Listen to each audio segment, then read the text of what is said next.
Welcome back. In this video, we are going to be able to select the answers and submit them so that they will change the color accordingly. If we were right, then it will be turned green. So for example, I selected Argentina, so it turns green. But if I select the wrong answer, so here, for example, I select Angola, it's going to show me the wrong answer in red and the correct answer in green. Okay, so let's set this up, and also you can see that the submit button changes to go to next question, as well as we go to the next question once we click on that. All right, so let's get started. Therefore, the first thing that I will need to do is to duplicate this default option border. So I'm going to copy and paste, and this one will be the correct option border BG. And what it will be different with is it's not going to have a stroke, but instead it's going to have another color as the background here. And I'm going to use holo green light, like so. And if that doesn't exist in your case, you need to add Android color. So let me see, it's an underscore light, like so. So this holo green light, that's the color that I want to use if I have selected the correct answer. You see, we don't need a stroke surrounding it. And now let me copy and paste this once again, and this one will be the wrong option border. And now let's design this wrong option border here. I just would like to use holo red light, which will be this red color. Okay, so now we have the wrong option border here and the correct option border, which are drawable. So they're just, well, basically images, so to speak, that we can now use in our project. So the idea is that our possible options should be colored accordingly if we answered them correctly or incorrectly. And in order to find out what was selected or assign the color, let's just say it this way, I'm going to create a new variable, which I'm going to call answer view. And it needs to know the answer, and it needs to know the drawable view. And the drawable view, while you might think it's an image or something like that, it's just going to be the integer, which is just the location of the drawable, so to speak. Each of them has an ID, and this is an integer, so we can just assign it this way. So we can check the answer, and we can use a when clause here because it's an integer.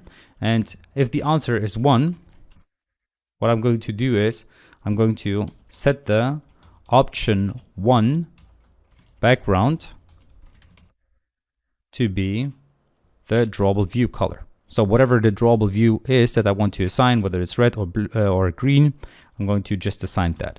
And we can just use the context compat once again with the get drawable, which will then give me the drawable. I need, however, to pass in the context as well as the integer / the view that I want to assign. So get drawable, this method, it requires, as you can see here, a non-null context as well as an integer, which is the drawable resources ID. And that's exactly what I'm passing here. Now we need to do the same thing with the other options. So I'm just going to copy them in here. And the only difference is really that this is now option 2 that we are assigning this to. Then we have option 3 for the number 3 and option 4 for the number 4 accordingly. So depending on what the answer is. So if the answer is 1 or the answer is 2 or the answer is 3 and so forth. Okay, so that's the answer that the user selected. And the color that we're going to assign depends on whether we were right or wrong. So let's assign the code for that. Therefore, once we click on the submit button, what I want to do is I want to check if the selected option, so the M selected option position is 0, because that's what it is by default. And then I'm going to increase the current position by 1, which means I'm going to go to the next question, so to speak. So M selection option position equals 0. Let's see why I'm using 0. Well, that's because 0 is the selected option by default. So I just set this value to 0. And whenever we select an answer, it will be overriding the value there. Okay, so that's our current position.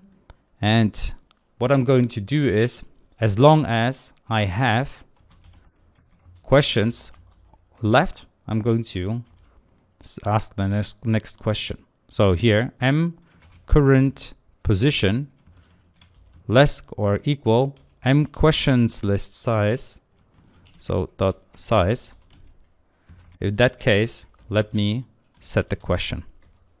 So it's just going to call this set question method that we have created earlier, where we set the new image, where we set the question as well as the possible options. Okay, so now this is when we submit and the selected option position was set to 0. Otherwise, what I want to do is I want to get the question. So here, m questions list, and I need that because I need to know at which position we are and what the correct answer is. So m current position -1, and this will just give me the question that fits to the current question that I'm at, because the current position is going to be, you see here, increased by 1, and it's going to be 1 by default. And because an array list starts counting at 0, so this m questions list starts counting at 0 and has its indexes, we just need to add this -1. So now we can check if the question correct answer is going to be the same or not the same. So m selected options position, and here it's not questions but the question, and because question is a nullable, as it contains a nullable as its answer, we need to use the double question marks, or we assigned a nullable to it, which now means it's a nullable itself as well, which if you want to use it, you need to force unwrap it. So here we can now, or you can of course use the if let and so forth, but I'm not going to go into that to make it even more well, complicated in this case. So here we can call the answer view now. We can pass in the selected option that we selected as the user, and we can pass in the image that we want to use. So what I'm going to use is the wrong option border background. So if the answer was incorrect, I'm going to select that and display the red background. And otherwise, or in general, so let me get those curly brackets here. And in general, what I'm going to do is I'm going to color the correct answer green. So here, question dot correct answer should be r dot drawable dot correct option border background.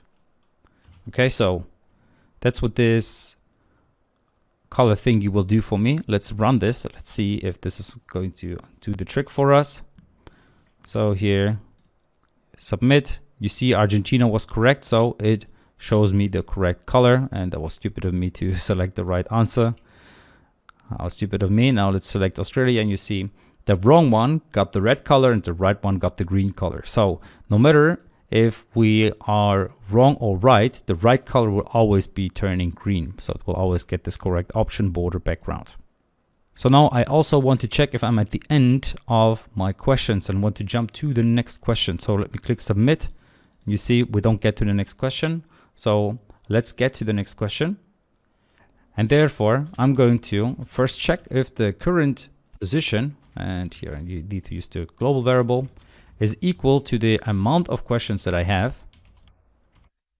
And if that's the case, I'm going to set the button submit text. How did I call this button?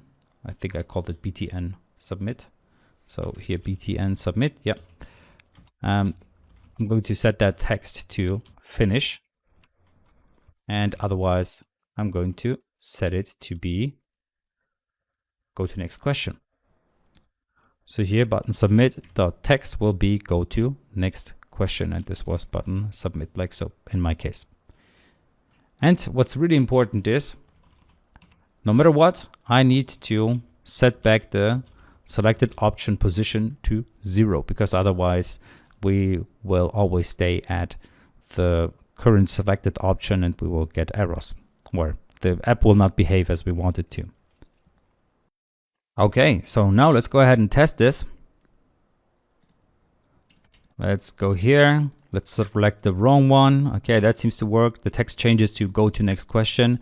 And now you see, oh, that doesn't seem to have reset. So the colors have not reset, but at least we are on the next question, which is great. Okay, so you see the progress bar has changed, the progress bar text view, as well as the image has changed. Well, the question, technically speaking, also has changed, even though it's the exactly same question. But yeah, every option has changed. So all of that seems to work flawlessly, except for the resetting of the colors.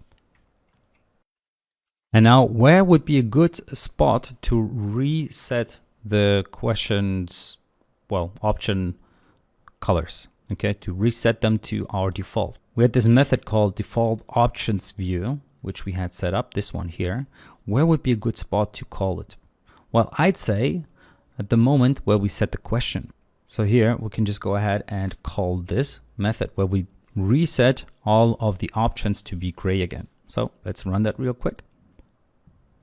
And let's enter a name. Let's select Armenia, even though it's incorrect. Go to next question, and you can see now it's reset. Okay, so now let's just go to the end, and we have multiple problems still. You can see we can submit even without selecting something.